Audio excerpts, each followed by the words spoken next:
الحمد لله رب العالمين والعاقبة للمتقين والصلاة والسلام على سيد الأنبياء والمرسلين وعلى آله وأصحابه أجمعين. أما بعد فأعوذ بالله من الشيطان الرجيم. بسم الله الرحمن الرحيم. قال الله تبارك وتعالى: لقد كان لكم في رسول الله أسوة حسنة لمن كان يرجو الله واليوم الآخر.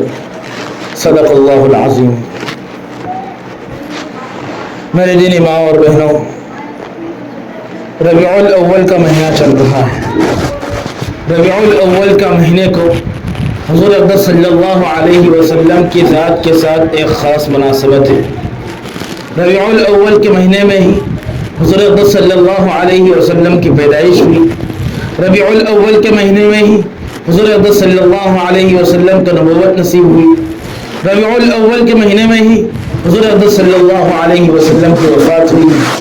میرے دینی ماں اور بہنوں، ہم یہ سوچیں کہ یہ سیرت طیبہ جس کے اندر حضور اقدس صلی اللہ علیہ وسلم کی زندگی کو بیان کیا جاتا ہے، اس سیرت طیبہ کے اندر ہماری زندگی کے لیے کیا پیغام ہے، ہماری زندگی کے لیے کیا ملتا ہے، اس کو ہماری زندگی کے اندر کس طریقے سے ہم نافذ کر سکتے ہیں، ہم کو اس تعلق سے سوچنا چاہیے.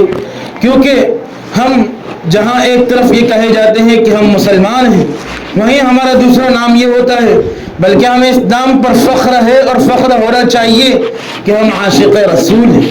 ہمیں رسول اللہ صلی اللہ علیہ وسلم کا عاشق کہا جاتا ہے. ہم کو رسول اللہ صلی اللہ علیہ وسلم سے عشق کا نام دیا جاتا ہے.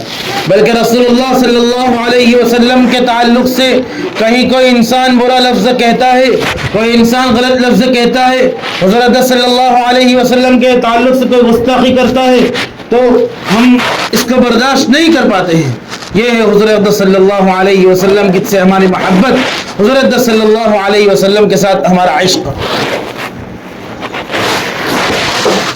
میرے دینی ماں اور بہنوں، حضور اقدس صلی اللہ علیہ وسلم کی زندگی کے اندر اگر مستورات کے تعلق سے، خواتین کے تعلق سے اگر دیکھا جائے تو حضور اقدس صلی اللہ علیہ وسلم کی ازواج مطہرات، جو ہماری مائیں ہیں، قرآن کریم میں جن کے متعلق یہ کہا گیا کہ یہ تمام مومنوں کی مائیں ہیں، وَأَزْوَاجُهُ أُمَّهَاتُهُمْ، یہ تمام مومنوں کی مائیں ہیں. ان کی زندگی کو اگر ہم اٹھا کر دیکھ لیں تو ان کی زندگی ہمارے لیے ایک نمونہ ہے، ہمارے لیے ایک نموذج ہے، ہمارے لیے ایک پیغام دیتی ہے کہ ہمیں اپنی زندگی کو ایک عورت ہونے کے ناطے، ایک خاتون ہونے کے ناطے ہمیں اپنی زندگی کو کیسے گزارنا چاہیے.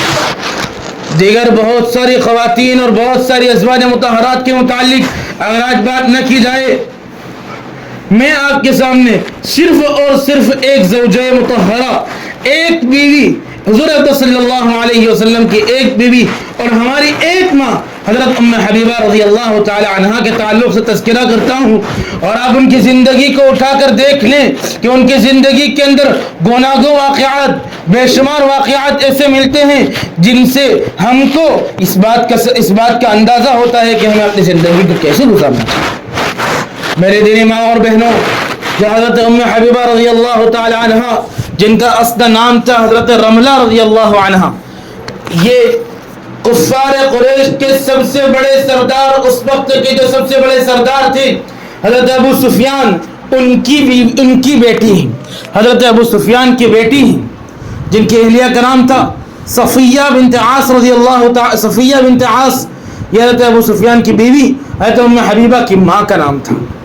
یہ صفیہ بنت عاص حضرت عثمان بن عفان رضی اللہ تعالی عنہ، جو ایک جلیل القدر صحابی ہیں اور جن کے مال میں سے اکثر و بیشتر حصہ اللہ تبارک و تعالی کے راستے میں اور اللہ کے رسول کے راستے میں لگا ہوا ہے، یہ ان کی ففی ذات بہن ہے. میرے دینی ماں اور بہنوں، یہ حضرت ام حبیبہ رضی اللہ تعالی عنہا جب مکہ مکرمہ میں تھے اور حضور صلی اللہ علیہ وسلم نے جب مکہ مکرمہ میں اسلام پھیلانا شروع کیا تو اسلام کے بالکل ابتدائی مرحلے کے اندر یہ حضرت ام حبیبہ رضی اللہ تعالی عنہا مسلمان ہو چکی، جبکہ ان کے والد کافروں کی سرغنہ اور کافروں کے سردار تھے. آسان نہیں ہوتا. میرے لیے بولنا آسان ہے, آپ کے لیے سننا آسان ہے, لیکن ذرا اندازہ لگائیں کہ ایک ہی گھر کے اندر اگر باپ کافر ہو اور بیٹی کا مسلمان ہونا کس قدر مشکل ہوتا ہے.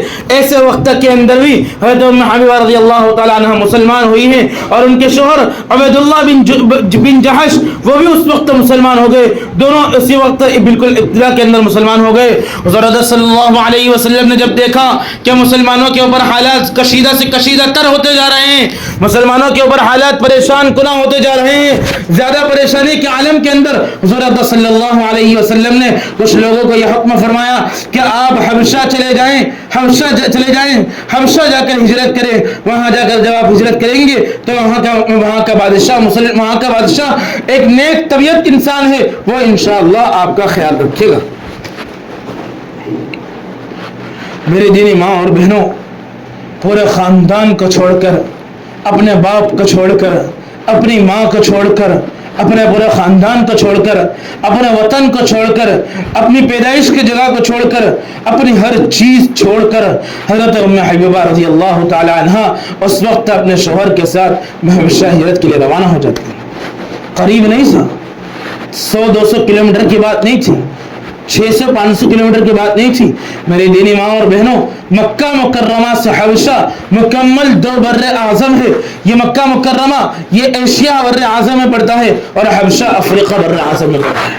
2 بڑے بڑے بر اعظم کا فرق ہے, دونوں کے درمیان فاصلہ ہے اور درمیان میں ایک بہت بڑا سمندر پڑتا ہے. اتنا سمندر کو فاصلے کو طے کر کے اتنا دور چلے جانا, اپنے گھر والوں کو چھوڑ کر, اپنے بیوی اپنے باپ کو چھوڑ کر, اپنی ماں کو چھوڑ کر, اپنے وطن والوں کو چھوڑ کر, صرف اور صرف اس لیے کہ اللہ تعالیٰ کا نام لیتے ہیں, اللہ کے رسول کا نام لیتے ہیں, ایمان والے ہیں, اللہ کا ایک کلمہ پڑھتے ہیں. اس کلمے کو پڑھنے کی وجہ سے اپنے گھر بار کو اور وطن کو چھوڑنا پڑا. میرے دینی ماں اور بہنوں, یہ عورتوں کی قربانی, یہ عورتوں نے قربانی دی. سب کچھ چھوڑ چھاڑ کر وہاں چلے گئے. اس وقت جو بادشاہ تھا, حبشہ کے بادشاہ کو نجاشی کہا جاتا تھا. نجاشی اس کا لقب تھا, ورنہ اس کا جو نام تھا وہ اصحمہ نام تھا. اس اصحمہ بادشاہ نے جب ان کے متعلق سنا تو ان کو پناہ دی اور ان کے لیے یہ کہا کہ آپ یہاں رہ سکتے ہیں, آپ کو یہاں کوئی پکڑ دھکڑ نہ ہوگی, آپ کو یہاں کوئی پریشانی نہ ہوگی.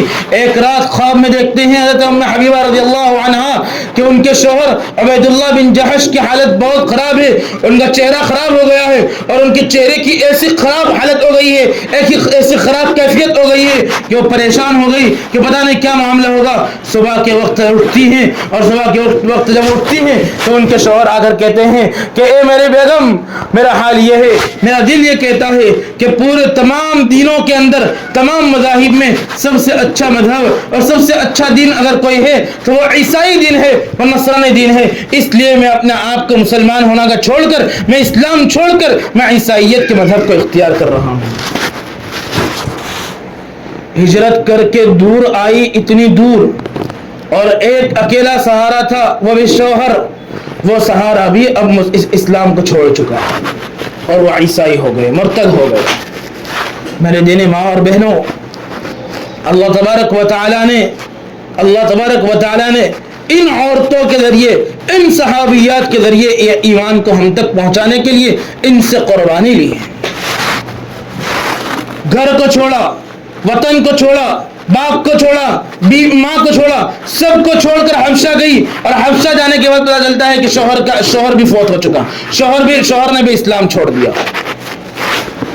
سارے سہارے ختم ہو کر اب اگر کوئی سہارا ہے تو وہ اللہ کا سہارا ہے. اور یہ سہارا جب ختم ہوا تو اسلام کا شریعت اسلام کا ایک مسئلہ ہے, وہ یہ کہ اگر شوہر کافر ہو جائے, اگر بیوی کافر ہو جائے, دونوں کا مذہب الگ الگ ہے تو دونوں اسلام کے اعتبار سے, مذہبی اعتبار سے وہ نکاح کے اندر نہیں رہتے ہیں, ان کا نکاح ختم ہو جاتا ہے. جب ان کے شوہر نے اسلام کو چھوڑا, ان کا نکاح ختم ہو گیا. حضرت ام حبیبہ رضی اللہ تعالی عنہا عدت میں بیٹھ گئی,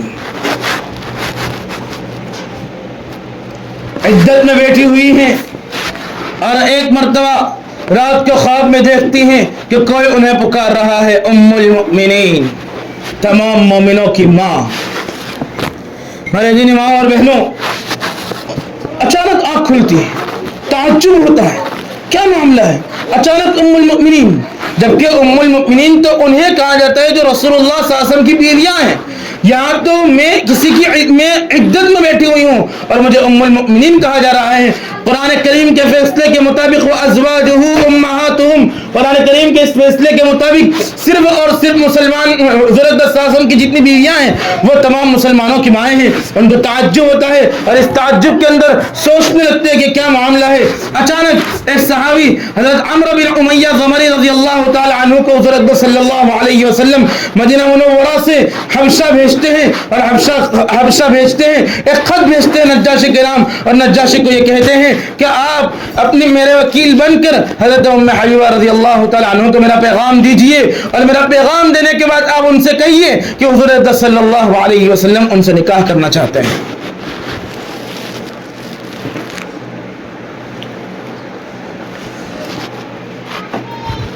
کچھ دنوں پہلے کی بات ہے، سب کچھ چھوڑ کر یہاں تشریف لائے ہیں. پھر ایک کچھ دنوں پہلے کی بات ہے کہ شوہر جیسی شخصیت وہ بھی اسلام کو ترک کر چکی، انہوں نے بھی اسلام کو چھوڑ دیا. زندگی کے اندر حضرت صلی اللہ علیہ وسلم نے جب فتح مکہ ہوا، اس وقت فتح مکہ ہوتے وقت یہ کہا تھا کہ کچھ لوگ مرتد ہو چکے ہیں اور وہ جہاں بھی پائے جائیں ان کو قتل کر دیا جائے. فَاقْتُلُوهُ، ان میں سے ایک نام یہ لیا تھا عبید اللہ ابن جحش جو ان کے شوہر تھے. شوہر کا ساتھ چھٹا تھا، لیکن کسے پتا تھا کہ یہ تو وہ شخصیت بننے والی ہے جس کو ام المؤمنین کہا جائے گا. میری دینی ماں اور بہنوں، حضرت صلی اللہ علیہ وسلم کے یہ قاصد حضرت عمرو بن امیہ غمری رضی اللہ تعالی عنہ نجاشی کے پاس پہنچتے ہیں اور نجاشی کو جب یہ پیغام دیتے ہیں، نجاشی بہت خوش ہوتا ہے کہ میں ایک رسول کا وکیل بن رہا ہوں. اس رسول کا وکیل بنتے ہوئے انہوں نے انتظار کیا. حضرت ام حبیبہ رضی اللہ تعالی عنہ نے عدت ختم کی. عدت ختم ہوتے ہی پہلے ہی دن نجاشی بادشاہ اپنے وکیلوں کو بھیجتا ہے، اپنے ساتھیوں کو بھیجتا ہے، خود جاتا ہے حضرت صلی اللہ علیہ وسلم کی طرف سے وکالت کرتے ہوئے اور تمام ساتھیوں کے ساتھ پہنچتا ہے اور پہنچ کر حضرت ام حبیبہ رضی اللہ تعالی عنہا کو حضرت صلی اللہ علیہ وسلم کا یہ پیغام پہنچاتا ہے اور کہتا ہے کہ حضرت صلی اللہ علیہ وسلم آپ سے نکاح کرنا چاہتے ہیں. ہمارے خوشی کے آنکھوں سے آنسو پھوٹ نکلتے ہیں کہ آج جس شوہر کے ساتھ میں یہاں آئی تھی اور وہ شوہر میرے لیے ایک پناہ گاہ تھا، وہ شوہر نے جب میرا ساتھ چھوڑا تو اللہ تبارک و تعالی نے کس طریقے سے میرے لیے ایک نظام بنایا ہے. میری دینی ماں اور بہنوں، اس واقعے سے ہمارے سامنے ایک عبرت کا مقام ہے اور ہمارے سامنے ایک پیغام نکل آتا ہے، ہمیں ایک میسیج دیتا ہے، ہمیں ایک سبق ملتا ہے کہ انسان اگر دنیا کے اندر اللہ کی راہ کے لیے، اللہ کے رسول صلی اللہ علیہ وسلم کی راہ کے لیے قربانی دیتا ہے، اللہ تبارک و تعالی دنیا میں اس کا فضل عطا فرماتے ہیں. آخرت میں تو ملنا ہی ملنا ہے. آخرت میں تو کیا ملنا ہے؟ ما لا عین رأت ولا اذن سمعت ولا خطر على قلب بشر، نہ کسی آنکھ نے دیکھا، نہ کسی کان نے سنا، نہ کسی کے وہم و گمان پر گزر سکتا ہے کہ کیا چیز ہے ویسے آخرت میں ملنے والی ہے. لیکن دنیا کے اندر کیا ملنے والا ہے؟ دنیا کے اندر بھی اللہ تبارک و تعالی اس کا بدلہ دنیا کے اندر ہی عطا فرما دیتے ہیں. میرے دینی ماں اور بہنوں، یہ حضرت نجاشی جب حضرت ام حبیبہ کے پاس پہنچتے ہیں، نکاح طے ہوتا ہے، خود نجاشی اپنا خطبہ پڑھاتا ہے اور وکیل بنتے ہوئے خود نجاشی نکاح پڑھاتے ہیں. اور ایک باحیا خاتون، ایک شرم والی خاتون، ایک نیک خاتون، ایک اچھی خاتون کا یہ معاملہ ہوتا ہے کہ وہ خود سے نکاح نہیں پڑھتی ہے بلکہ وہ کسی نہ کسی کو ولی بناتی ہے. اس وقت مکہ مکرمہ سے حبشہ کی طرف ہجرت کرنے والوں کے اندر ایک بہت بڑے صحابی حضرت عثمان رضی اللہ تعالی عنہ بھی تھے. حضرت عثمان رضی اللہ تعالی عنہ کو حضرت ام حبیبہ رضی اللہ تعالی عنہ اپنا وکیل بناتی ہیں اور کہتی ہے کہ آپ میری طرف سے اس کو قبول کریں اور میں حضرت صلی اللہ علیہ وسلم کے نکاح میں جانا چاہتی ہوں. یہ وہ صحابیہ ہیں جن کا لقب ہے ذو الہجرتین.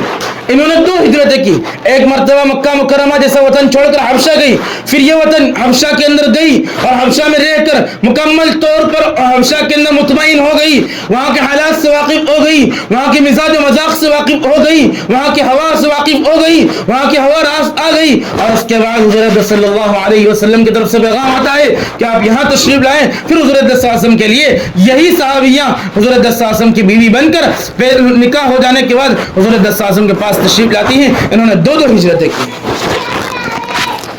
یہ کہنا آسان، یہ سننا آسان، ذرا اندازہ لگائیں گھر بار کو چھوڑنا، شہر کو چھوڑنا، وطن کو چھوڑنا، ماں باپ کو چھوڑنا، ایک شوہر کو لے کر آئی تھی اس شوہر کو چھوڑ دینا، اس کو چھوڑ کر مزاج و مذاق سے مناسبت ہو جانے کے بعد سب کچھ چھوڑ کر نکل جانا آسان نہیں ہوا کرتا ہے. لیکن ان عورتوں نے ہمارے لیے قربانی دی ہے. ان عورتوں کی قربانی کی وجہ سے اللہ تبارک و تعالی نے یہ دین آج ہم تک پہنچایا ہے. میرے دینی ماں اور بہنوں، درمیان میں ایک بات، عام طور پر حضور صلی اللہ علیہ وسلم کی جو ازواج مطہرات ہیں ان کا مہر جو متعین ہوا ہے وہ مہر فاطمی یعنی 500 درہم متعین ہوا ہے. البتہ یہ حضرت ام حبیبہ رضی اللہ تعالی عنہا کا نکاح پڑھانے والے نجاشی بادشاہ ہے اور بادشاہ کا مہر بھی بادشاہ جیسا ہوتا ہے. اسی لیے ہم یہ کہتے ہیں کہ ہم اپنے اعمال، ہماری نمازیں، ہمارے روزے، ہماری زکاتیں، ہمارا حج ہم اپنے اعتبار سے کریں. ہم ٹوٹا پھوٹا کریں، ہم قربانی دیں تو ٹوٹی پھوٹی قربانی دیں. ہم تو اللہ سے یہ امید رکھتے ہیں کہ ہماری یہ ٹوٹی پھوٹی قربانی اللہ تبارک و تعالیٰ اپنے اعتبار سے عطا فرمائیں گے، اور جو اللہ کی شان ہے اس کے مطابق تو ہم تصور نہیں کر سکتے. تمام کا مہر مختلف رہا، لیکن سب سے زیادہ اگر مہر رہا ہے تو ام حبیبہ رضی اللہ عنہا کا رہا. تقریباً 400 مسقال سونا رہا. 400 مسقال سونا. آج کے زمانے کے اندر اس کی قیمت جو لگائی گئی تو اس کے مطابق یہ کہا گیا کہ 150 تولہ سونا، 150 تولہ سونا آج کا مالدار سے مالدار انسان بھی نہیں دیتا ہے. حتیٰ کہ آج کے اعتبار سے بالکل رائٹ، آج کی قیمت کے اعتبار سے اگر اس کی قیمت نکالی تو اس کی قیمت ہو رہی ہے 18 کروڑ 88 لاکھ 50 ہزار روپے.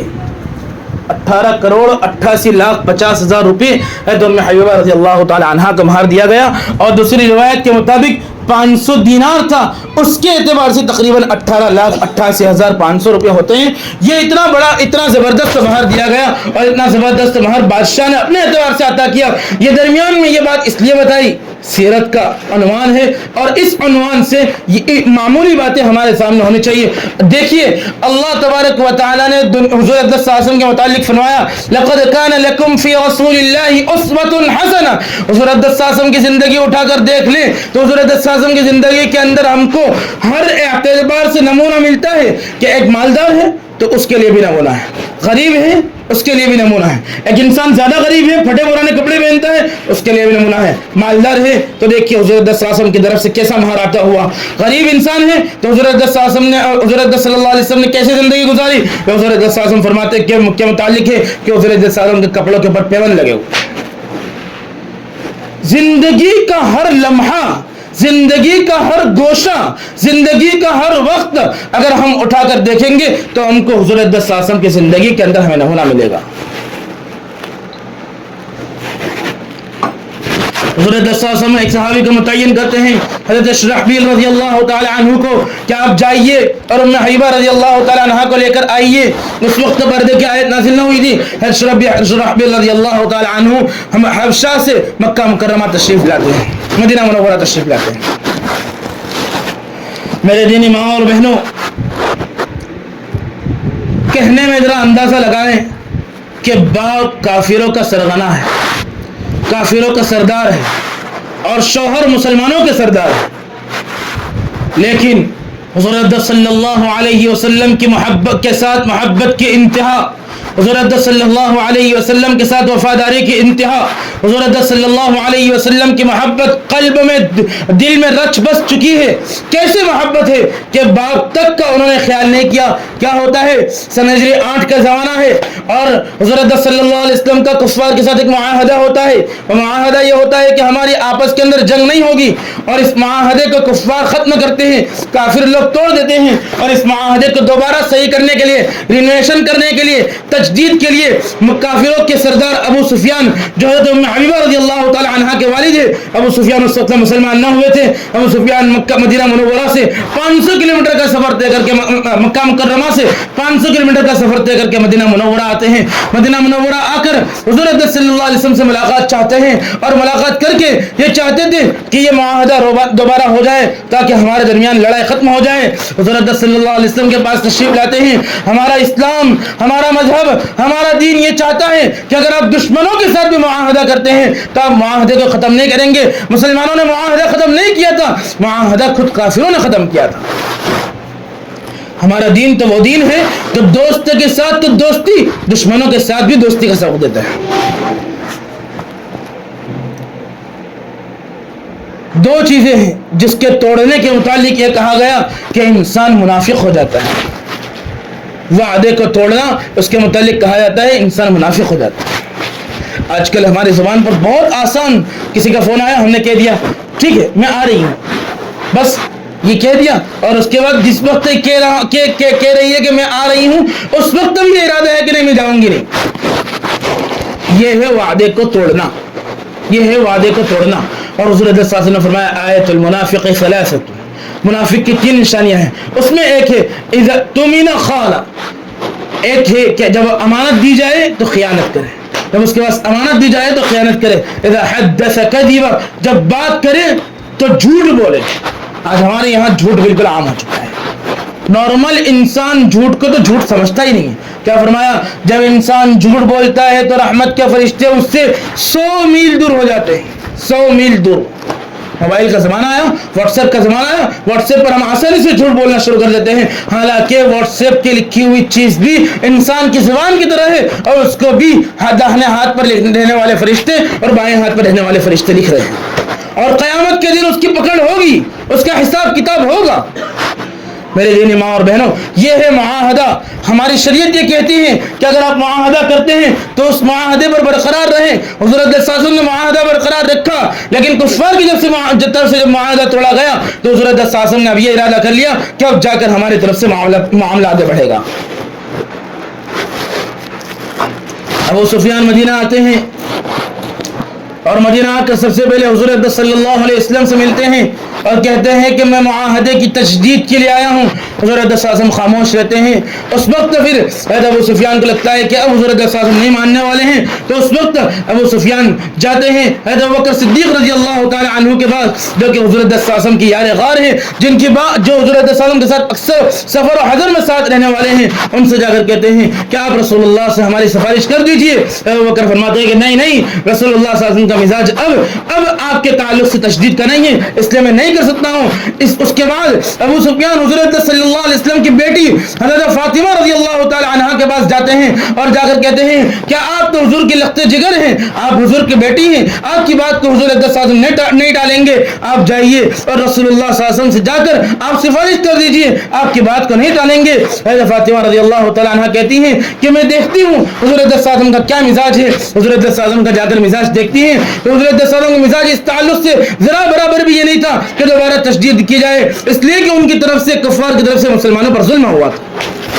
اور کسی نے کیا خوب کہا ہے کہ ظلم کا ساتھ دینا بھی ظلم ہے.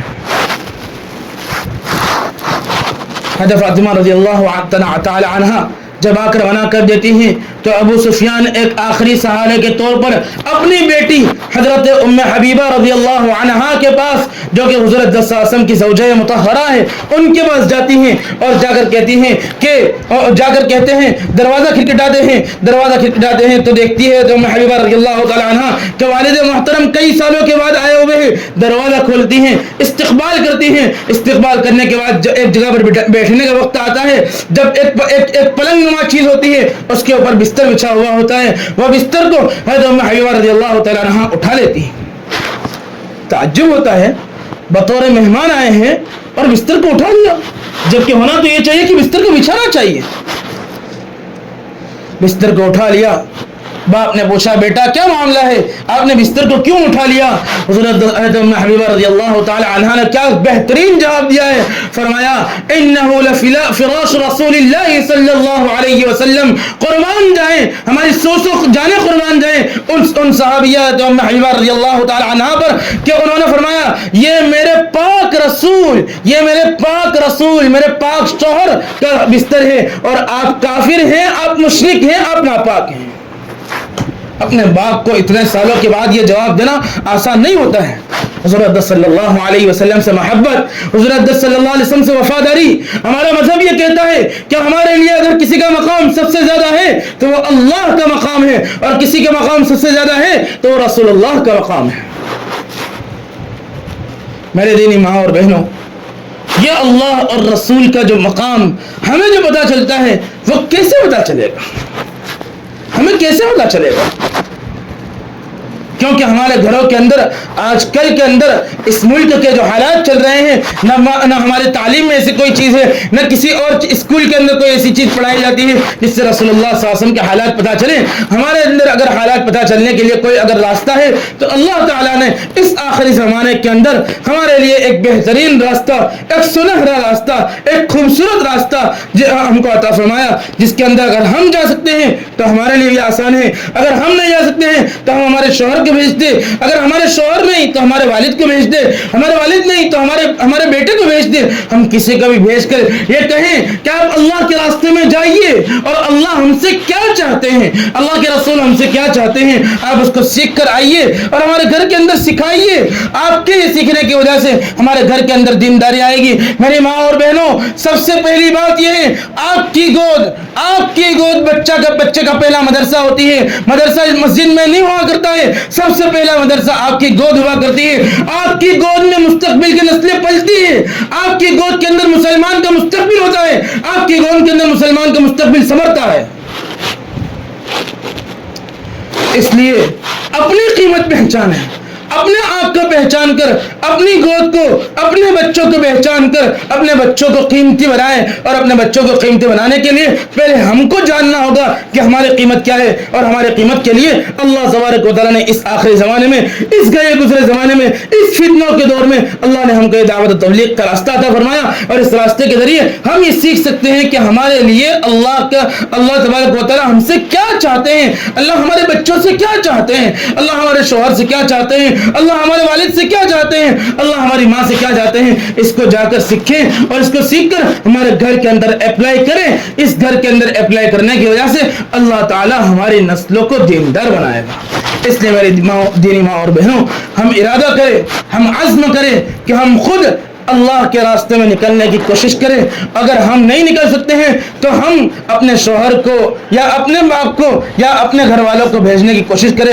اللہ تبارک و تعالیٰ اس کی وجہ سے ہماری زندگی کے اندر, ہمارے گھروں کے اندر دینداری پیدا کر دے گا. دعا کر لیتے ہیں, اور دعا کے بعد جو تشکیل والی بہن ہے وہ تشکیل والی بہن تشکیل کر لے. 4 مہینے کی جماعت بھی جانے والی ہے, چلے کی 40 دن کی جماعت بھی جانے والی ہے. اور اس جمعہ کو ماشاءاللہ آپ ہی کی مسجد سے, یہ مسجد میمونہ سے 3 دن کی جماعت بھی جا رہی ہے. لہذا آپ سے درخواست ہے کہ اپنے شوہر کو, اپنے والد کو, کسی نہ کسی کو بھیجنے کی کوشش کریں. تمام بہنوں سے یہ اپیل ہے کہ کوئی بھی بہن کسی نہ کسی ایک کا نام لکھا کر ان کو تیار کر کے ضرور بھیجنے کی کوشش کریں. دعا کر لیں. سبحان اللہ وبحمدہ, سبحانک اللہم وبحمدک وتبارک اسمک وتعالى جدك ولا إله غيرك. اللهم صل على سيدنا محمد وعلى آل سيدنا محمد كما تحب وترضى بعدد ما تحب وترضى. ربنا آتنا في الدنيا حسنة وفي الآخرة حسنة وقنا عذاب النار. اے اللہ ہمارے گناہوں کو معاف فرما دیجیے. رات کے اندھیروں میں, دن کے اجالوں میں, جانتے ہوئے انجانے میں بے شمار گناہ کیے ہیں. اللہ گناہ کر کر کے گناہوں کے سمندر میں ڈوب چکے ہیں, اور آپ کا دیا ہوا رزق کھا کھا کر آپ ہی کا مقابلہ کرتے رہے. اللہ سر سے پیر تک گناہوں میں ڈوبے ہوئے ہیں. جسم کا وہ کون سا عضو ہے جس کو آپ کے خلاف استعمال نہ کیا ہو, اور رات اور دن کی وہ کون سی گھڑی ہے جس میں آپ کی نافرمانی نہ کی ہو. اللہ, بندے جب اپنے گناہوں سے مغفرت چاہتے ہیں, بندیاں جب اپنے گناہوں سے مغفرت چاہتی ہیں, تو آپ خوش ہو کر فرشتوں سے کہتے ہیں کہ یہ بندے اور بندیاں جانتے ہیں کہ ان کے گناہوں کے میرے علاوہ کون معاف کرے کرنے والا نہیں. اے میرے مولا، اے ہمارے اللہ، ہمارے گناہوں کا آپ ہی معاف فرمانے والے ہیں. مولا معاف کر دیجئے، اللہ معاف فرما دیجئے، اللہ معاف فرما دیجئے. ہمارے والدین کے گناہوں کو معاف فرما دیجئے، ہمارے بھائی بہنوں کے گناہوں کو معاف فرما دیجئے، ہمارے بیوی بچوں کے گناہوں کو معاف فرما دیجئے، پوری امت مسلمہ کے گناہوں کو معاف فرما دیجئے. اللہ، یہ امت مسلمہ تیار ہوئی تھی، بڑی محنتوں کے بعد تیار ہوئی، بڑی محنتوں کے بعد یہ امت مسلمہ بنی ہے. اللہ، عورتوں کی قربانیاں لگی ہیں، اللہ صحابہ کی قربانیاں لگی ہیں، خود رسول اللہ کی قربانیاں لگی ہیں. اللہ، حضور صلی اللہ علیہ وسلم کے پیٹ پر 2 پتھر بندھے ہی. اے اللہ، حضور صلی اللہ علیہ وسلم کی آخری زمانے کے اندر وفات کے وقت بھی اگر کسی کی فکر کی ہے، اللہ ہماری فکر کی ہے، اللہ میری اور ہم تمام کی فکر کی ہے. اے پیارے اللہ، ہم نے کوئی لاج نہ رکھی، ہم نے کوئی لاج نہ رکھی. ہم رسول اللہ کو بھلا بیٹھے، ہم ازواج مطہرات کو بھلا بیٹھے، ہم خدیجۃ الکبریٰ کو بھلا بیٹھے، ہم حضرت عائشہ کو بھلا بیٹھے، ہم حضرت فاطمہ کو بھلا بیٹھے، ہم حضرت ام حبیبہ کو بھلا بیٹھے. اے پیارے اللہ، اے پیارے اللہ، انہوں نے اپنے گھر کو چھوڑا تھا، اپنے وطن کو چھوڑا تھا، اپنے باپ کو اور اپنے ماں کو چھوڑا تھا. اللہ، یہ دین ہم تک پہنچے اس لیے چھوڑا تھا. اے اللہ، یہ دین ہم تک پہنچے اس لیے چھوڑا تھا.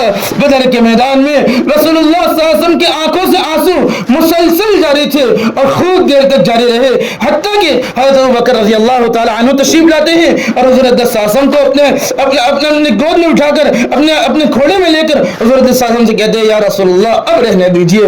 اے پیارے اللہ، اس وقت کے آنسو کا واسطہ، اس وقت رسول اللہ صلی اللہ علیہ وسلم کے رونے کا واسطہ، اے اللہ، اے اللہ، اس وقت کے رسول اللہ صلی اللہ علیہ وسلم کے رونے کا واسطہ دے کر ہم آپ سے التجا کرتے ہیں. اے اللہ، ہمارے گناہوں کو معاف فرما دیجئے، امت کے حال پر رحم کا معاملہ فرما دیجئے، امت کی بیوڑی بنا دیجئے. اللہ، آپ کا کچھ نہ بگڑے گا اور ہمارا کام ہو جائے گا. اے پیارے اللہ، اے پیارے اللہ، یہ جو عورتیں آئی ہوئی ہیں، یہ مستورات آئی ہوئی ہیں، اپنا وقت نکال کر آئی ہوئی ہیں، اللہ صرف اور صرف آپ کی بات سننے کے لیے آئی ہوئی ہیں، آپ کے رسول کی بات سننے کے لیے آئی ہوئی ہیں. اللہ، ان کے آنے کا قبول فرما لیجئے، اللہ ان کے آنے کا قبول فرما لیجئے. اللہ، ان کے گھروں میں دینداری پیدا فرما دیجئے، ان کے شوہر کو، ان کے باپ کو، ان کے بیٹوں کو دیندار بنا دیجئے. اللہ، ان کے گھروں کے اندر خوب وسعت عطا فرما دیجئے. اللہ، رزق میں خوب برکت عطا فرما دیجئے. اللہ، ہم نے سنا ہے جو آپ کے لیے قربانیاں دیتا ہے آپ اس کے رزق میں برکت عطا فرماتے ہیں. اے پیارے اللہ، انہوں نے آپ کے لیے قربانی دی ہے، آپ ان کے رزق میں برکت عطا فرما دیجئے. اللہ، ہم تمام سے راضی ہو جائیے. اللہ، اس اجتماع کا قبول فرما لیجئے، اس کو منعقد کرنے والے کو قبول فرما لیجئے، صاحب خانہ کو قبول فرما لیجئے. ہم تمام سے راضی ہو جائیے. اللہ، جو مانگا وہ بھی عطا فرما دیجئے، مانگنے سے رہ گیا وہ بھی عطا فرما دیجئے. اللہ، آج تک مانگ کر محروم نہیں ہوئے، اب بھی اور آئندہ محروم نہ فرمائیے. ربنا جئناک تائبین فلا تردنا خائبین، ربنا تقبل منا انک انت السمیع العلیم وتب